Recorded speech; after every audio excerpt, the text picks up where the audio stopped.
Time now for Rocky Jordan.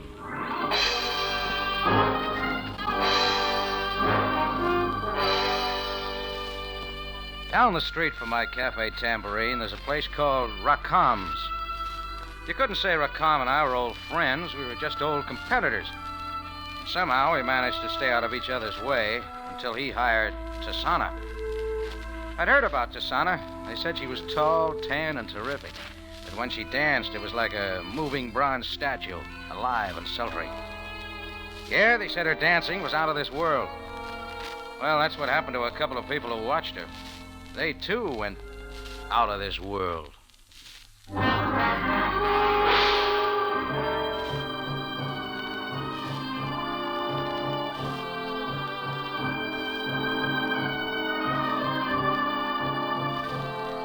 Again, we bring you a story of adventure with a man named Rocky Jordan, proprietor of the Cafe Tambourine in Cairo. Cairo, gateway to the ancient East, where modern life unfolds against the backdrop of antiquity. Tonight's story, Count Me Out.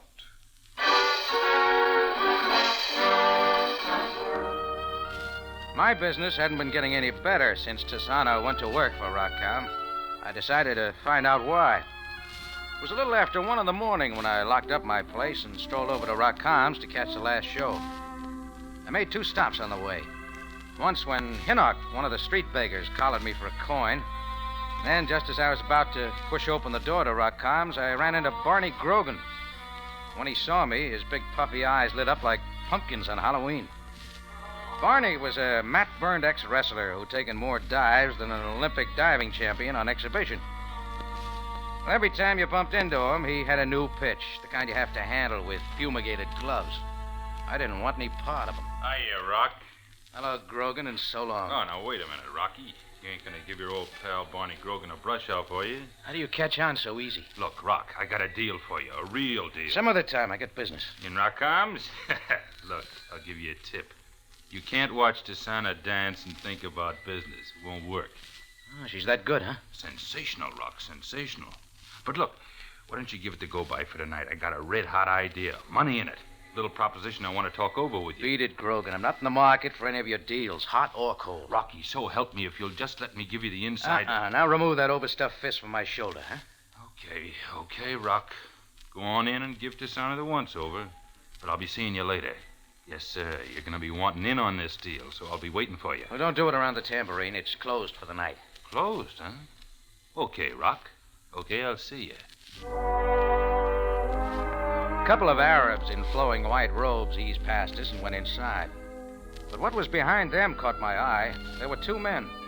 One walked 2 steps behind and to the left of the other. I got the feeling they'd measured it that way. Both wore pinstripe pants, well-tailored afternoon coats, and ascots.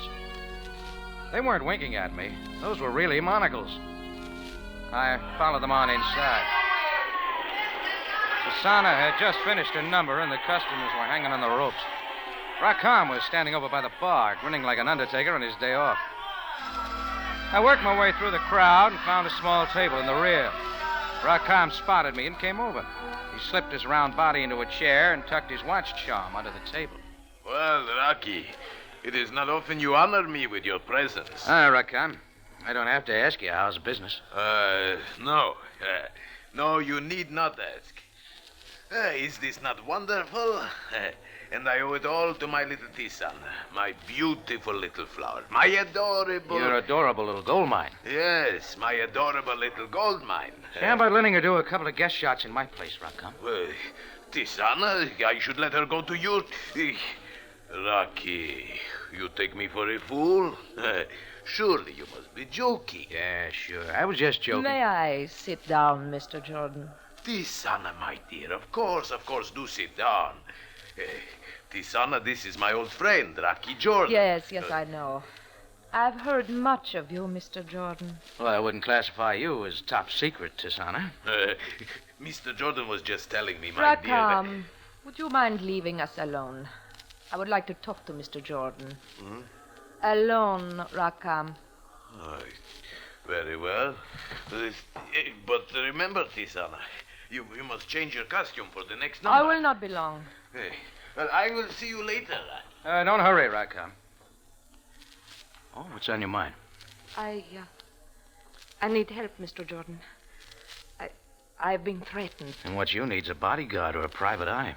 I'm not for hire. Please, Mr. Jordan, listen to me. Why don't you take it to the police? No. No, I don't want the police involved in this. Private matter, huh? Mr. Jordan, look, over there. You see that man sitting at the table near the door? The tall, handsome man with the monocle. He is Count Frasino. Oh, yeah. I hadn't recognized him before. You do not know him? I'll admit he stands out in a crowd. What's with the monocle and striped pants? He's an Italian nobleman, Mr. Jordan. A very old family. Who's the carbon copy with him, his brother? No. He's Count Frasino's personal secretary. They're always together. His name is Romani. What about the Count? Has he been sending you little mash notes? Mr. Jordan, I can't tell you now.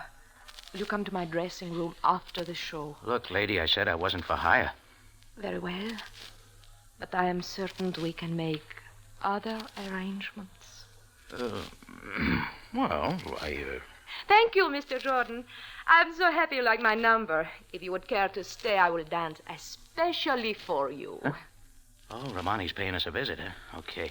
Yeah, I could use a floor show like you over at my place, Tisana. Business has been kind of falling off lately. I'm honored, Mr. Jordan, but my contract with Mr. Rackham, you know, I don't think he... I trust I am not intruding. Huh? Oh, Romani, it's you. What do you want? Are you not going to ask me to join you? No. I wish you'd go away. No, really.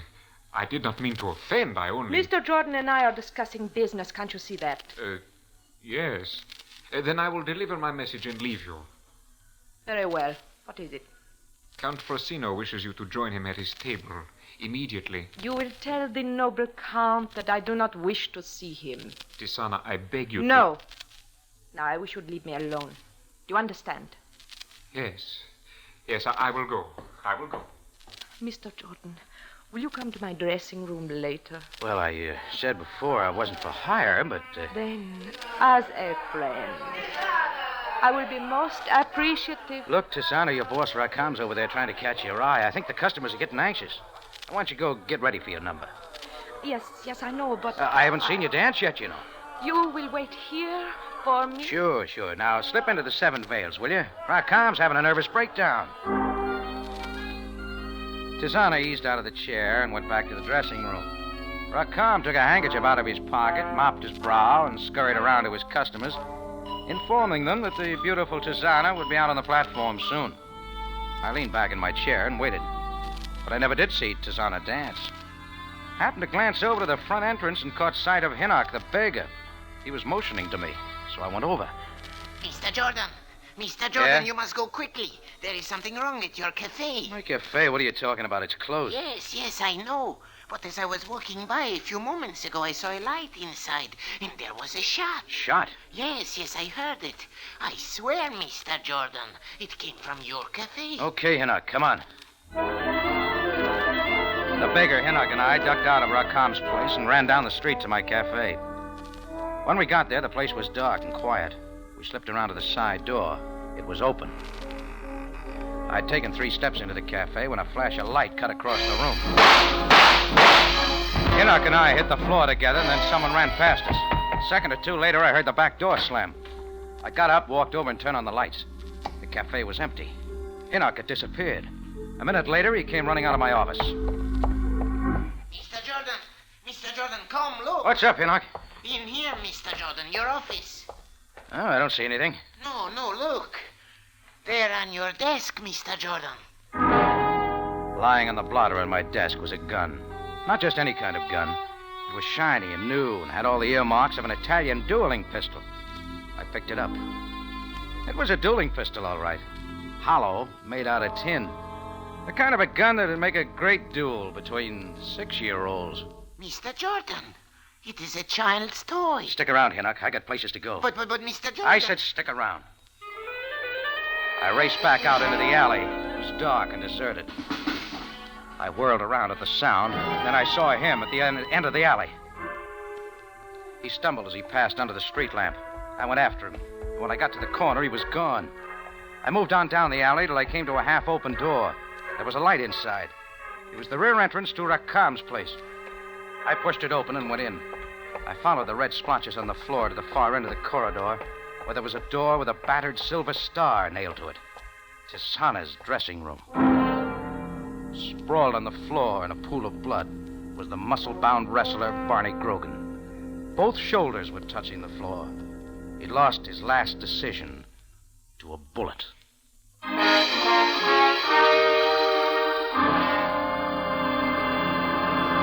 Rocky Jordan will be back in just a moment. Yes, it was mighty good news when you listeners indicated by your letters that you wanted Rocky Jordan back on the air. So we've put him in one of the outstanding mystery lineups in radio. Over your CBS station every Sunday night, you'll hear not only Rocky Jordan, but Sam Spade, Dashiell Hammett's Great Private Eye, and The Whistler, one of the most popular shows on the air. Remember, this half hour each Sunday evening will be the time for Rocky Jordan. Now, back to tonight's story, Count Me Out.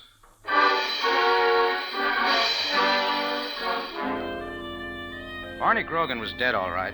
You wouldn't need a certificate from the Cairo Health Department to prove that. I glanced about Tisana's dressing room. There was nothing there that told me anything. I closed the door behind me. The crowd out front was calling for Tisana. I skirted my way around the crowded tables and opened the door to Rakam's office. He was sitting at his desk. Across from him sat Romani, Count Frosino's right-hand man. They were surprised when I walked in, and even more surprised when I picked up the phone and dialed for the police. Rocky, who are you calling? The police? No, nothing to get excited about, Rakam. Just a small case of murder. Murder, did you say, Jordan? Yeah, Romani. The corpse is here. Here? Jordan, you are joking. Cairo Police, Captain It is Sabaya. impossible. There has been no Relax, murder. Rakam. Hello, Cairo Police, Captain Sabaya. Sam, this is Jordan. Can you come Rocky, what is going on? You must tell me. Shut up, Rakam. Hello, Sam. Yes, what is the matter? Speak up, Jordan. Sam, get out your notebook. Somebody's done it again. There's a body in No, Rakam's this is place. some kind of a trick of What are yours, you Jordan. talking about? You want to ruin my business. Will you shut up? Jordan, what is going on there? Put on your open-toed sandals, Sam. Rakam's place. Tell you about it when you get here. Rocky, what is this all about? There's a dead man backstage, Rakam. In Tisana's dressing room. Tisana? In Tisana's dressing room? Yeah, Romani. Character named Barney Grogan. Oh, by the way, where is Tisana? I don't know. She should be doing her number now. Well, she's not. And your customers are getting pretty restless. How did you find out about this dead man, Mr. Jordan? It's a long story, Romani. Wait, where are you going? Back to my cafe. I have an important matter to look into. Give my regards to Sabaya. I made it out the front door through a crowd of impatient customers. They were shouting for Tisana. I walked down the block to my place. As soon as I entered the tambourine, I knew something was wrong. The lights were still on, but Hinnock wasn't around. Then I heard it. The sound was coming from the closet under the stairway. I went over and unlocked the door. Hinnock spilled out. Mr. Jordan. All right, Hinnock. What happened? I do not know. I heard a noise. I became frightened. I went to this closet to look for a stick, something to defend myself. Okay. While you were rummaging around in the closet, somebody came up from behind, shoved you in, and locked the door. Yes, that is it, Mr. Jordan. I did not see who it was. It happened so quickly, but, Mr. Jordan, I heard something peculiar. It was the voice of a young boy. Wait a minute. On my desk. Where are you going, Mr. Jordan? Come on. The toy gun was gone. Hinnock and I searched the tambourine from top to bottom, but neither the gun or its owner was around. I locked up the cafe for the second time in one night and went back over to Rakam's place. Sam was already there. I found him in the hall just outside of Tisana's dressing room. Part of the crowd from the cafe had filtered in. They were milling around, trying to get a look at the corpse in the room. Rakam was there, wringing his hands. Romani was there, too. Well, Jordan, we have been waiting for you. Hi, Sam. A little important business to take care of in my own cafe. You found the body, is that right, Jordan? Yeah, I found Barney Grogan. Rocky, my friend. Tell him I had nothing to do with it. All Tell right, him I did Rakam. not... Simmer down. Jordan, let us go into the room. Romani, you and Rakam, too. Sergeant Greco, you will clear this hallway. All right. Now, Jordan, From the beginning, Sam? from the beginning. Okay. Somebody broke into my cafe tonight, not more than 20 minutes ago. Hinnock the baker told me about it. Enoch told you about it. Yeah. I was here at Rakam's, believe it or not, waiting for the floor show. Go on. When I got back to the tambourine, the side door was open. I walked in just as the fireworks began. There were 3 shots. Who fired? I don't know. The place was dark. After the shots, I ran out into the back way and saw a guy weaving up the alley. I trailed him here to Tasana's dressing room. That's how I found him. What was Barney Grogan doing in your cafe? I don't know, Sam. Captain, Yes? when Count Frosino and I entered this cafe earlier this evening, I saw Mr. Jordan speaking to this man, Barney Grogan. Oh? Yes, they were standing in the entrance. Oh, I knew you'd bring that up, Romani. What did Barney Grogan want with you, Jordan? I don't know, Sam. I didn't give him a chance to tell me. Some sort of a deal he had in mind. I see. I told him to take his business somewhere else. That was the last time I saw him alive. Mm-hmm. Go on. Go on. What else, Sam? I told you I found him in here, and that's when I called you. Mm-hmm. Rakam, Huh? Yes, Captain. this girl Tisana, where is she? I do not know. I swear it. She disappeared. Was this man Barney Grogan a friend of hers? I do not know, Captain.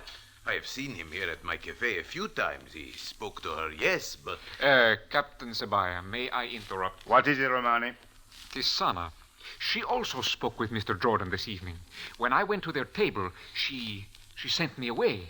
She said they were discussing a private matter. Oh, you're a jewel. You're positively bubbling over with information, aren't you? Well, Jordan? Sure, Sam. Rakam introduced me to his little gold mine. How about it, Rakam? Yes, but... But what, Rakam? Well, Rocky. All right, Rakam. What he's trying to say, Sam, is that Tisana brushed off Rakam. She told him she wanted to discuss something with me in private. Is that it, Rakam? Yes. And what was this little private matter she wished to discuss with you, Jordan? You're going to hate me, Sam. I don't know that either. She never got around to it. Jordan, just how much of a fool do you take me Sam, for? all she told me was that she'd been threatened. Threatened by a man named Count Frosino. That is a lie. Okay, Romani, it's your ball. You run with it. Well, Romani, Don't you see, Captain? Mr. Jordan is only trying to confuse the issue. Count Frosino has nothing to do with this, and I fail to see how the girl Tisana is involved. Just because this man's body was found in her dressing room... just a minute. What was Count Frosino doing here this evening? He was here, was he not, Rakam? Yes. He has come to my cafe every evening for the past week. Why not, Captain? My noble employer is enjoying a holiday. Does it seem strange that he should want to visit the cafes of Cairo? Where's the noble character now, Romani? He has returned to his villa for the evening. I myself saw him to his automobile a few moments before you came into Rakam's office to call the police, Mr. Jordan. Yes, that is true, Captain. Romani was settling the check of Count Frosino when Mr. Jordan came into the office. Which brings up another important little item, Captain. After Mr. Jordan called you, he rushed back to his cafe. Should you not ask him why? I went back to stock up on toothpicks, Sam. Does that satisfy you? No, it does not. I didn't think it would. Well, I see no point sticking around here. Where are you going, Jordan? Out to make a social call, unless you have an official word to utter, Sam. No. But I would like to see you in the morning, Jordan. You'll write it down somewhere so I won't forget, Sam. Good night, gentlemen. Inside of 5 minutes, I was in the back seat of a cab heading toward the west end of Cairo. Between the bounces, I tried to put the loose ends together. A murder, a toy gun, a missing dancer. It all made an interesting puzzle. I figured the missing pieces might come from an Italian named Count Frosino. Shortly before 2 a.m., the cab pulled up in front of a 50-room shanty on the outskirts of town. I told the driver to wait, ran up the marble steps to the front door, and started leaning on the bell. A minute or so later, a prune-faced old native opened the heavy panel door. Yes? What is it, Effendi? Oh, just tell your boss that a man named Jordan wants to see him, huh? I am sorry, Effendi. Count Frosino cannot be disturbed. Oh, he won't mind, just this once. No, wait. You cannot come Oh, in. let's not be antisocial. No, I will call the guards. No. I said this was important. Please, Effendi, please, you must not disturb Count Frosino. Never mind the door. You will let the gentleman enter. I looked up to see Count Frosino standing at the end of a long corridor. The striped pants and ascot had been replaced by a gray flannel sport coat and midnight blue slacks. But the monocle was still firmly in place.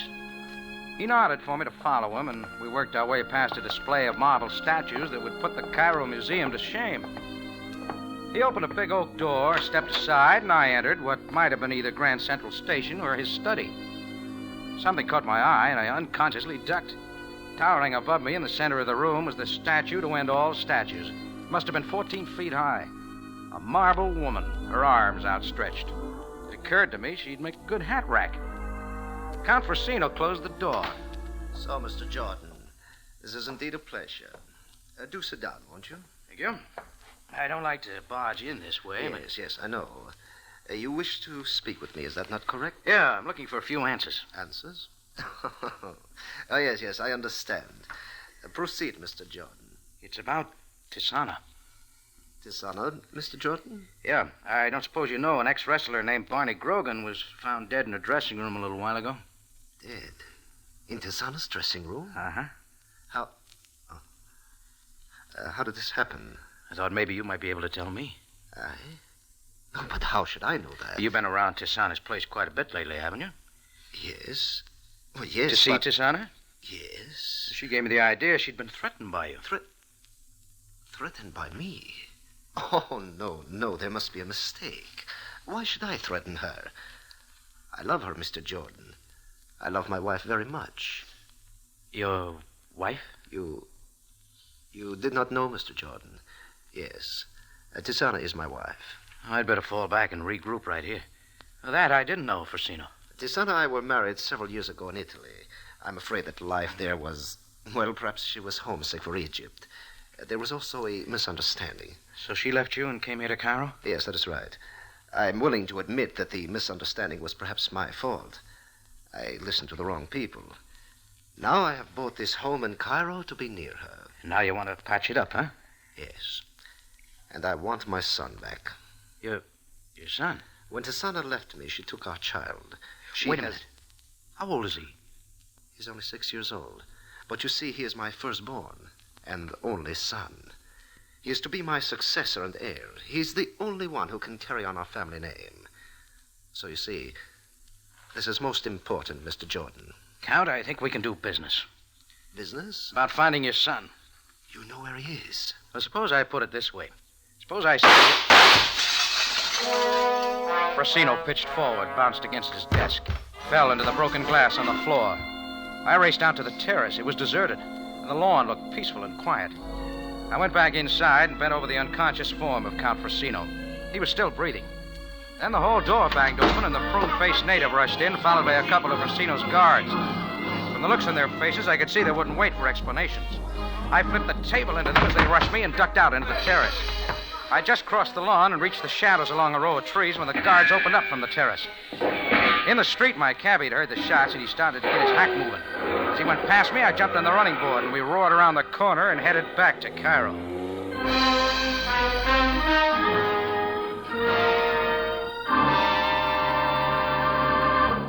Rocky Jordan will be back in just a minute. Here's a note of importance to listeners who like top-drawer mysteries. Rocky Jordan has joined Sam Spade and the Whistler to make this CBS threesome the best mystery block on the air. Remember that this is the time you'll hear Rocky Jordan every Sunday night. And you'll want to hear, too, Sam Spade and the Whistler. Remember this threesome in top-notch mystery adventure on CBS. Now for the ending of tonight's story.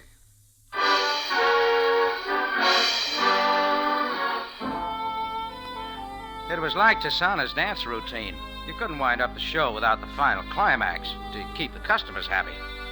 And I wanted to give Sam Sabaya his money's worth. Now, when the cab and I had made it back to town, I pulled up at the nearest phone booth. The cabbie pocketed his change without a smile and roared away. I did find some nickels.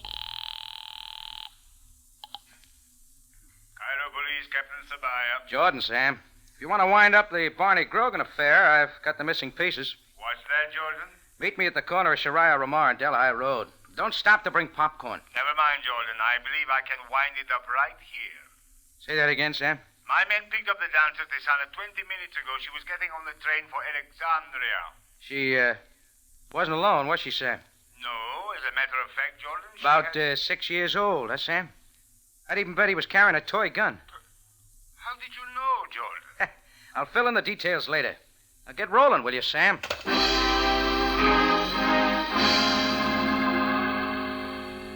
Sam got rolling. In less than 10 minutes, we were easing down the alley back at the Tambourine. I brought him up to date on the affair, but I could see he still wasn't too sold on it. So this Barney Grogan kidnapped the child. Isn't Isn't that what Tisana rather, told you? Yes, but... Works out that way, Sam. He was going to sell out to the highest bidder. He knew how much the Count wanted the boy, too. Tisana could have shot Grogan in your cafe, But Jordan. she didn't, Sam. That's why Grogan staggered back to Tisana's dressing room. Since he knew it was all over for him anyway, he wanted Tisana to have her boy. He told her where to look. That is her story, yes. All right. So while I'm over at Rakam's calling you, she ducked back to my cafe, picked up the boy, and beat it. Now, if you... Just a minute, Jordan. What's up, Sam? A light in your cafe. I saw it a moment ago. Yeah, that must be it. There it is again, Sam. It's upstairs. Come on. I pushed open the alley door to the tambourine. Sam and I slipped inside. As we crossed the darkened room, we could hear someone moving around up above, from room to room. Then the footsteps came closer. He was walking down the balcony. I switched on the lights. Romani stood there at the head of the stairs, his mouth wide open. Just as he brought his gun up, Sam fired. Romani folded in the middle, reached out for the banister, missed, and plunged headlong down the stairs. Well, that's the way it ended. Before Romani died, he filled in the missing pieces. He figured on killing Count Frasino, then taking the boy back to Italy. Once there, he could become the boy's guardian and also take care of the Count's king-sized estate. He hired Barney Grogan to do the job, but Barney held out for more money, and Romani threatened him. Grogan got scared and came to me. When Romani saw the two of us talking in front of Rakam's place, he figured he'd have to act fast, so he caught up with Grogan at my place. He'd have gotten the boy then, too, if I hadn't walked in. Well, later at police headquarters, Sam still had a couple of questions. Jordan, how did you know he was coming to your cafe tonight? Oh, it was a long shot, Sam. I figured the guy who had tried to knock off Count Frasino had overheard part of our conversation out there. From the way I'd talked, I guessed he must have thought the kid was still in my cafe and that he'd rush back to my place on the double. There is one more thing, Jordan. Yes, Sam? Why did you not mention this boy when I talked to you at Rakam's place earlier this evening? Sam, who ever heard of reporting a cap pistol to the police? Jordan. Look, Sam, the deal was earmarked kidnap from the beginning. You know I don't like to become involved in those things. Jordan, I know you like to keep certain things to yourself, and I know that when there is a kidnapping, there is also ransom or a reward. You did not have this in mind, of course. Sam, my boy, I haven't made a nickel on the deal, so help me. Not yet, anyway. But I've been around here long enough to know that when anyone comes out ahead on one of these deals, it is always Rocky Jordan. Tell me, why is that? That's a good question. It's a very good question.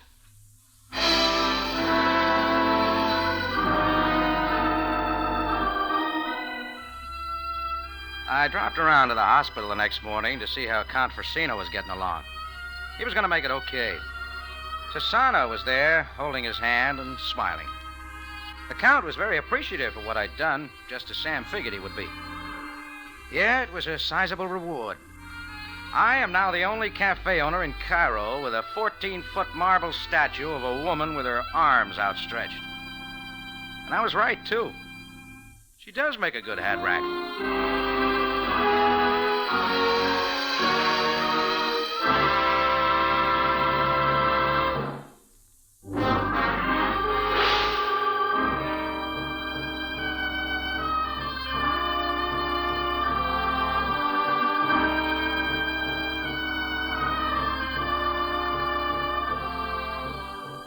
Rocky Jordan is presented from Columbia Square in Hollywood and stars Jack Moyles in the title role. Tonight's story was written by William Frug, produced and directed by Cliff Howell, with original music by Milton Charles.